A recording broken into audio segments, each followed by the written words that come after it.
হিসেবে সরকারকে, সেনাবাহিনীকে হুঁশিয়ারি করতে চাই, ভারতের কোন দালালকে অন্তর্বর্তী সরকারে, জাতীয় সরকারে অন্তর্ভুক্ত করলে ছাত্র জনতা মানবে না, মানবে না, মানবে না। এইখানে দেশপ্রেমিক, যোগ্য, মেধাবী সব মানুষের কোনো অভাব নাই, যারা এই দেশের সমাজে প্রতিষ্ঠিত ভালো মানুষগুলোকে খুঁজে খুঁজে বেছে বেছে সরকারে বসাতে হবে। নিরপেক্ষ লোক দিয়ে সরকার গঠন করতে হবে, কোন দালাল দিয়ে নয়। ভারতের দালাল হোক, অন্য দেশের দালাল হোক। আমাদের ছাত্র ভাইরা ডক্টর মোহাম্মদ ইউনূসকে তত্ত্বাবধায়ক সরকার বলেন, জাতীয় সরকার বলেন, প্রধান উপদেষ্টা হিসেবে দাবি করেছে। ছাত্রদের এই দাবি সামরিক বাহিনীর প্রধান জেনারেল ওয়াকারকে মানতে হবে।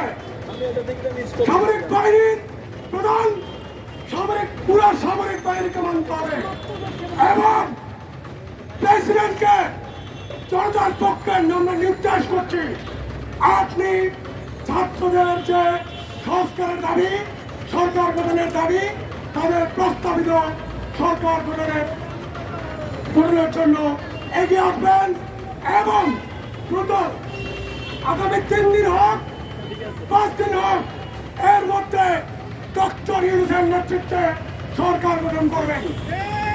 সেখানে আন্দোলনকারী ছাত্র নেতারা সরকারে থাকবে, তাদেরকে সরকারে রাখতে হবে। আমি শেষ আহ্বান জানাচ্ছি, 26 লক্ষ ভারতীয় বাংলাদেশে অবৈধভাবে কাজ করছে, বিনা বিষয়ে কাজ করছে। হাসিনার আমলে এই 26 মিডিয়ায় 1 কোটি লোক বাংলাদেশে আছে। 26 লক্ষ ভারতীয় অবৈধ নাগরিককে বাংলাদেশ থেকে তাড়াতে হবে অবিলম্বে। 26 লক্ষ অবৈধ অভিবাসী ভারতীয় বাংলাদেশ থেকে উচ্চ করার জন্য ভারত সরকারকে অনুরোধ জানাচ্ছি। ভারতের সাথে আমাদের কোনো শত্রু দাবি নাই, ভারত আমাদের সাথে শত্রু দাবি করছে। আমাদের ট্রানজিট নিয়ে গেছে, আমাদের রেল লাইন নিয়ে গেছে, আমাদের বন্দর নিয়ে গেছে, আমাদের জল সীমানা নিয়ে গেছে, সমুদ্র সীমানা নিয়ে গেছে, আকাশ সীমানা নিয়ে গেছে, বিমান নিয়ে গেছে, অস্ত্র নিয়ে গেছে, নৌ নিয়ে গেছে। কত বড় দুঃসাহস ভারত সরকারের, মোদী সরকারের! মোদী অমানুষের বাচ্চাকে এর পতন নিশ্চিত করবে ভারতের জনগণ। ভারতের জনগণের প্রতি সমর্থন নয়, আপনারা শেখ হাসিনার মতো খুনি, স্বৈরাচারী শেখ হাসিনার মতো মোদী সরকারের পতনের চাপ দেন।